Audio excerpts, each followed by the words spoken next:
अस्सलाम वालेकुम, this is geopolitics with Aneela Shahzad. Yemen के हूती कबीले की रेड सी के ऊपर वेस्टर्न शिप्स के ऊपर पैदर पे हमलों का सिलसिला अभी तक जारी है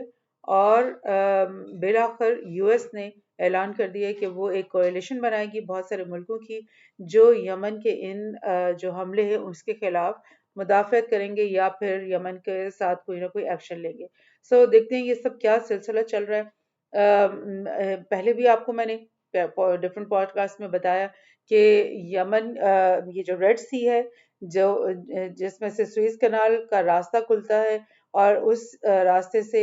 पूरी एशियन ट्रेड जो भी यूरोप और अमेरिका की तरफ जानी है वो इसी रास्ते से जाती है और लाइक दुनिया की 30 से 40% जो ट्रेड है एनुअल वो इस रास्ते से गुजरती है और ऑयल की भी जो ट्रेड है वो भी 10 से 20% जो है वो इसी रास्ते से हर साल गुजरती है। तो ऑयल टैंकर्स स्पेशली यहाँ पे आने से रुक गए क्योंकि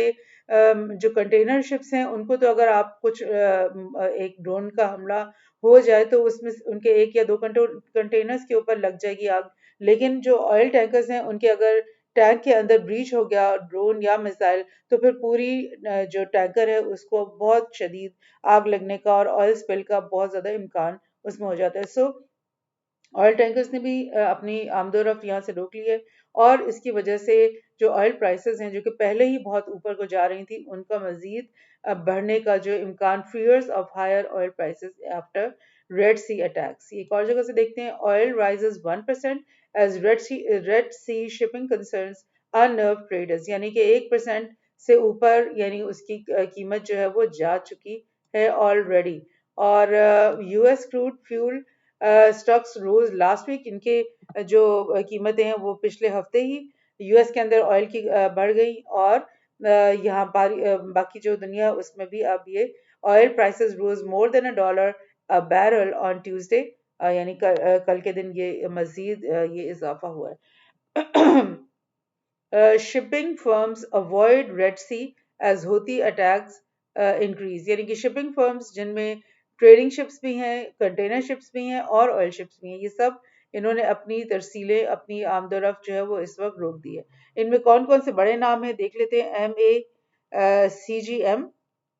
जो कि फ्रेंच कंपनी है उसने 18 दिसंबर को ये कह दिया। यूरो नाव जो है ये बेल्जियन ऑयल टैंकर कंपनी है, इन्होंने भी कह दिया है 18 तारीख को। एवरग्रीन जो कि एक ताइवानीज कंपनी है उन्होंने भी ऐलान कर दिया। फ्रंट लाइन जो कि Norway based oil tanker group है इन्होंने भी कह दिया। तो आप देख रहे हैं कि ये तमाम एक नहीं बेशुमार ये हैपॉग लॉयड ये भी एक जर्मन कंपनी है, HMM साउथ कोरियन कंपनी है, इन सब ने कह दिया है। मार्सेक जो है डेनमार्क की कंपनी और MSC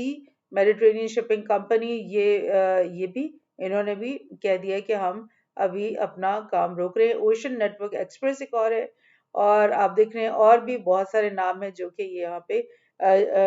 नॉर्वे के और ताइवान के यानी बहुत सारे मेजर सबसे दुनिया के बड़े शिपिंग ट्रेडिंग कंपनीज इन सब ने कह दिया है कि जी हम अपना काम रोक रहे हैं, हम रेड सी में एंटर नहीं करेंगे अपनी शिप्स को। और आप समझ रहे हैं कि ऑयल की कीमत तो बढ़ी लेकिन तमाम जो कमोडिटीज हैं उनकी प्राइसेस भी बढ़ जाएंगी। जितनी जितनी शेल्फों पे पड़ी हुई हैं ऑलरेडी चीजें उनकी प्राइसेस बढ़ जाएंगी बिकॉज नई खपत नहीं आ रही है और बिल्कुल भी नहीं पता कि ये कितने दिन ये मामला चलता रहेगा। इस वजह से पूरी वर्ल्ड ट्रेड का एक साइकिल जो है वो डिस्टर्ब होने का चांसेस है। आप देखें यमन इतना छोटा सा मुल्क, इतना गरीब मुल्क और उसमें इतने थोड़े से लोग जो हैं जो होती मलेशिया से उनका इतना बड़ा इम्पैक्ट कि पूरी दुनिया की जो ट्रेड है उसका रुकने का खदशा। इसी को कहते हैं जियोपॉलिटिक्स, यानी because of your geography because of your position जो है and because of your some special like capacities, उसकी वजह से आप दुनिया में कितने बड़ा चेंज ला सकते हैं। ये सब कुछ हो रहा है और आपको पता है इसका प्रेशर जो है पूरे यूरोप की तरफ से और यूएस की तरफ से इसराइल के ऊपर भी पड़ने वाला है क्योंकि ये सब अगर ट्रेड रुक जाती है तो सबकी इकोनॉमीज जो है वो बर्स्ट होने का और मतलब खराब होने का इम्कान है मजीद। तो लेकिन बजाय इसके कि वो इसराइल को पहले कहें कि तुम लोग वॉर से बाज आ जाओ, हमलों से बाज आ जाओ, अब पहली उन्होंने ये टेक्निक ये शुरू की। कुछ दिन पहले तो ये खबर आई थी कि यूएस ने सऊदी अरब और यूएई से बात की है कि आप लोग जो है ना मिल करके अपने मलेशियाज को एक्टिव करो और होती के साथ अंदर ही यमन के अंदर दोबारा से जंग शुरू कर दो, जिसके बारे में उन्होंने टोटली इनकार कर दिया। अब उन्होंने बहुत सारे और मुल्कों के साथ कोalition की है और US announces 10 nation force to counter Houthi attacks in the Red Sea. और ये उनके जो डिफेंस सेक्रेटरी लॉयड ऑस्टिन, इसने ये बयान दिया है और उसने ये बोला है कि इस कोalition में Bahrain, Canada, France, Italy, UK और मुख्तलिफ और ममालिक भी इसमें शामिल होंगे। और ये बहरीन का नाम बड़ा स्पेशली आपको नजर आ रहा है बिकॉज जितने भी अरब कंट्रीज हैं उन्होंने मना कर दिया कि हम इस कोalition का हिस्सा नहीं बनेंगे, बिकॉज वो सब के सब जो हैं इस वक्त फ़लस्तीन के हक में आवाज़ उठा रहे हैं और फ़लस्तीन के साथ जितना भी हमास और कस्साम या हिजबुल्ला या यमन के लोग जो भी एक्शंस कर रहे हैं वो खामोशी से उनको देख रहे हैं, और उनकी खामोशी का मतलब ही ये है कि वो उनको एंडोर्स कर रहे हैं। और बहरीन एक वाहिद छोटा सा मुल्क है जो कि पर्शियन गल्फ में वाक़ है और उसकी ऐसी कोई फोर्सेस नहीं है, उसके पास ऐसी कोई बहुत बड़ी आर्मी नहीं है जो कि जा करके रेड सी में साथ देगी उनका। लेकिन सिर्फ एक शर्त के तौर पे उन्होंने अपना नाम दे दिया कि ठीक है हम भी आपके कोalition में शामिल हो जाते हैं, चाहे उनके 2 सिपाही इनके साथ जाएं। तो ये आप देख रहे हो कि ये बहरहाल वो इतनी बुरी सिचुएशन में आ गए कि वो अब यमन के खिलाफ अपने ही ममालिक का कोalition बना रहे हैं। और एक और जगह से देखते हैं, US and allies scrambled to respond to Houthi attacks on key Red Sea shipping lanes। यानी कि वो पूरी कोशिश कर रहे हैं कि किसी तरह से ये कोalition बन जाए और ये कोalition के थ्रू ये कुछ ना कुछ इस चीज को काउंटर कर सके। डिफेंस सेक्रेटरी लॉयड ऑस्टिन ने अनाउंस किया ये, और उसने बोला कि 10 कंट्रीज इसमें होंगी, जिसमें UK, Bahrain, Canada, France, Italy, Netherlands और नॉर्वे, सेचेलिस जो कि एक बहुत छोटे सा आइलैंड नेशन है, एंड स्पेन। ये लोग जो है इन्होंने तो अब तक कह दिया है, जिसका मतलब 1 2 3 4 5 6 7 8 9 और यूएस मिला के 10 कंट्रीज ने तो साइन अप कर दिया है। और उन्होंने बोला कि हमने 39 कंट्रीज को ये इनविटेशन भेजी थी और अभी तक बाकियों की तरफ से जवाब नहीं आया। सो आप देख रहे हो कि ये वही कंट्रीज हैं जिनकी शिप्स के ऊपर अटैक हो रहे हैं, और अब वो कह रहे हैं कि हम एक कोएलिशन बनाएंगे, दैट मीन्स एक टास्क फोर्स वो बना लेंगे जिसमें वो छोटी फाइटर शिप्स जो है वो साथ कॉन्वॉय के तौर पे हर शिप के साथ 2 2 3 3 कॉन्वॉय के तौर पे शिप्स जो हैं वो साथ जा रही होंगी, और जितने भी ड्रोन्स वहां से आ रहे होंगे हुती की तरफ से या मिसाइल्स आ रहे होंगे उनको उनको जो है ना वो काउंटर करेंगे। और वो कैसे काउंटर करेंगे? एंटी ड्रोन मिसाइल शूट करेंगी, या और आयरन डोम जैसा कोई सिस्टम उनकी शिप्स में लगा हुआ होगा जिसके साथ वो उन ड्रोन्स को या उन मिसाइल्स को काउंटर करेंगी। और आप ये सोच लो कि यमन के जो लोग हैं वो तो एक क्रूड किस्म के सस्ते हो सकता है कि ईरानियन मेड सस्ते ड्रोन्स और सस्ते मिसाइल्स जो है वो गिरा रहे होंगे इन शिप्स के ऊपर, लेकिन जब वो काउंटर करेंगे तो उनकी एक जदीद टेक्नोलॉजी के बहुत एक्सपेंसिव एंटी ड्रोन मिसाइल्स या एंटी मिसाइल जो है वो कैपेबिलिटी वो इस्तेमाल हो रही होगी। और फिर उनके जो फाइटर्स जो साथ चल रहे होंगे उनका खर्चा कितना ज्यादा होगा। यानी अगर एक शिप के को आप समझ लें कि अगर 10 मिलियन का उसका ट्रेड है एक शिप की और वो वहां से गुजर रही है, तो उसको की हिफाजत के लिए आप जो है 4 3 4 मिलियन की जो है वो एक और एक्स्ट्रा खर्चा वहां पे कर रहे होगे। सो ये एक बात तो उन्होंने कह दी है, लेकिन ये कोई हल नहीं है इस बात का कि एक एक शिप्स का जो है वो हिफाजत के लिए 3 3 4 4 शिप्स जो है, और वो भी मिलिट्री नौयत की, बिकॉज उनके पास वेपन्स होने चाहिए, उनके पास एंटी ड्रोन टेक्नोलॉजी होनी चाहिए। वो वाली शिप्स तो बहुत ही यानी मॉडर्न वाली शिप्स होंगी जो कि उनके साथ एस्कॉर्ट करेंगी। सो इसके बदले में क्या हो रहा है कि यमन की जो होती हैं उन्होंने बार बार ये बात की है, और अब दोबारा उन्होंने ये ऐलान किया है कल ही के दिन कि उन्होंने बोला है कि यमन से Houthi will not stop red C attacks until Israel ends Gaza war. Simple बात वो कर रहे हैं कि हम जो है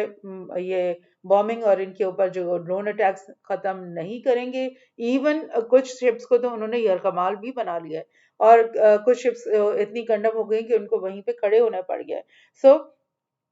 इन्होंने बिल्कुल साफ तौर पे कह दिया कि हम अटैक्स बंद नहीं करेंगे और जब तक तुम गाजा की वॉर नहीं खत्म करोगे। और ये एक जो सिंपल फॉर्मूला वो बता रहे हैं कि इसराइल जो है गाजा की वॉर खत्म करे, बॉम्बिंग खत्म करे, वहां से अपनी ग्राउंड फोर्सेस को वहां से निकाले और बैठ करके बात करे इन लोगों के साथ, फलस्तीनियों के साथ, कि किस तरह से तुम्हारा इश्यू रिजॉल्व होना है। मगर वो ये करने के लिए तैयार नहीं हो रहे सब। अच्छा, और मैं दूसरी तरफ का और भी आपको न्यूज़ शेयर कर रही हूँ कि top Chinese diplomat meet delegation of Saudi Arabia and Iran. ये बात मैं आपको पिछले भी कई दफा कह चुकी हूँ कि सऊदी अरब और ईरान की जब से रिप्रोचमेंट यानी दोस्ती हुई है चाइना की हेल्प से, तब से इन दोनों ममालिक के बीच में डिप्लोमेसी बिल्कुल खत्म नहीं हो रही। डेली बेसिस पे अब देख लें, कभी हमें खबर मिलती है कि ईरान और सऊदी अरब की और टर्की के लोगों की मुलाकात हो रही है, कभी रशिया सऊदी अरब और ईरान के साथ मुलाकात हो रही है, कभी चाइना सऊदी अरब और ईरान के फॉरेन मिनिस्टर्स मिल रहे हैं, और कभी ये ईरान और सऊदी के आपस के मिल रहे हैं। सो ये चीज़ जो है वो आप ये समझ लो कि डेली बेसिस पे इनकी जो डिप्लोमेसी है वो चल रही है, जो कि सबसे खुशाइन बात है इस पूरे गाजा इसराइल वॉर में, कि ये जो दो पार्टीज है जिनके लड़ पड़ने का खदशा हमेशा रहता था, रहा है, वो खदशा अब कम से कम हो गया है। और इसका एक और सबूत ये भी है कि यूएस की बात को ठुकरा देना, जब उन्होंने कहा कि अपने मलेशियस को एक्टिवेट करो और हूती के ऊपर यमन के अंदर से हमले करवाओ, क्योंकि उनके मलेशियस वहां पे मौजूद हैं, सऊदी के भी और यूएई के भी, जिनकी मदद से ही पहले यमन की वॉर हो रही थी। तो लेकिन उनका साफ इनकार इस बात का सबूत है कि वो बिल्कुल भी यूएस और इसराइल की मर्जी के सामने घुटने टेकने के लिए इस दफा तैयार नहीं है। एक और जगह से न्यूज देख लेते हैं। Warming US China business ties heart and Insiders. ये भी मैं आपको पिछले कुछ पॉडकास्ट में बताती रही हूँ कि ऑल्दो कि यूएस ने ट्रम्प के इरा में ट्रेड वॉर की थी चाइना के साथ, और उसके बाद बाइडेन का जब इरा आया तो सेमीकंडक्टर वॉर एक इन्होंने बहुत जबरदस्त किस्म की शुरू कर दी थी चाइना के साथ। लेकिन इन सब वॉर्स के अंदर उनकी नाकामी की वजह से उन्होंने पिछले कई माह से यूएस के जो डेलीगेशंस हैं, उनके जो फाइनेंशियल हेड्स हैं, वो सब दौरे कर रहे हैं चाइना के, और उनसे कोई ना कोई दरमियान का रास्ता निकालने की कोशिश कर रहे हैं। और ये न्यूज़ अब आप देख लें, ये 2 दिन पुरानी है कि यूएस और चाइना के जो लोग हैं उनकी आपस में मीटिंग हुई है, एक कॉन्फ्रेंस थी यहाँ पर चाइना के अंदर ही, और वहाँ पे इन लोगों की आपस में मुलाकात हुई है और उनके बीच में कुछ अच्छी बातें हुई हैं। और इवन जी जिनपिंग ने भी कुछ दिन पहले, 1-2 दिन पहले ये बात कही थी कि चाइना अगर तरक्की करेगा टेक्नोलॉजी के लिहाज से, तो उसका फायदा यूएस और यूएस की कंपनीज को होगा। तो लिहाजा वो बिल्कुल ये कोशिश में पूरे लगे हुए हैं कि जो ट्रेड वॉर का चक्कर है और जो सेमीकंडक्टर वॉर का चक्कर है और अदरवाइज भी जो ताइवान के सिलसिले में वॉर का चक्कर है, यूएस जो है वो अपनी इस बात से हट जाए। और ऐसा आप देख रहे होंगे कि पिछले काफी महीने से यूएस की तरफ से ताइवान के सिलसिले में कोई बयान नहीं है सामने आया बड़ा। तो ये सब कुछ चल रहा है। एक और भी न्यूज़ इससे रिलेटेड आपको बता देती हूँ कि पुतिन ने क्या कहा कुछ दिन पहले। उसने बोला है कि जो नेटो ने ये ऐलान किया, या नेटो के कुछ लोगों ने ये कहा था कि पुतिन जो है वो नेटो के दूसरे ममालिक के ऊपर हमला करने की तैयारी कर रहा है। तो पुतिन ने कह दिया कि ये बिल्कुल फजूल बात है, कंप्लीट नॉनसेंस। उसने बोला कि रशिया का कोई प्लान नहीं है नेटो के खिलाफ कोई भी हमला करने का। So this is the thing. ये आप देख रहे हो कि होती कि मलेशियस मतलब बिल्कुल एक हीरोइक उन्होंने पोस्चर इख्तियार कर लिया, पूरी मुस्लिम उम्मा इनकी तरफ देख रही है और बहुत ही इनको सराहा जा रहा है। और देखते हैं कि जी इनके ये जो अटैक्स हैं ये कितने ज़्यादा मजीद इफेक्टिव होते हैं गाजा के लोगों की हेल्प के लिए। Thank you.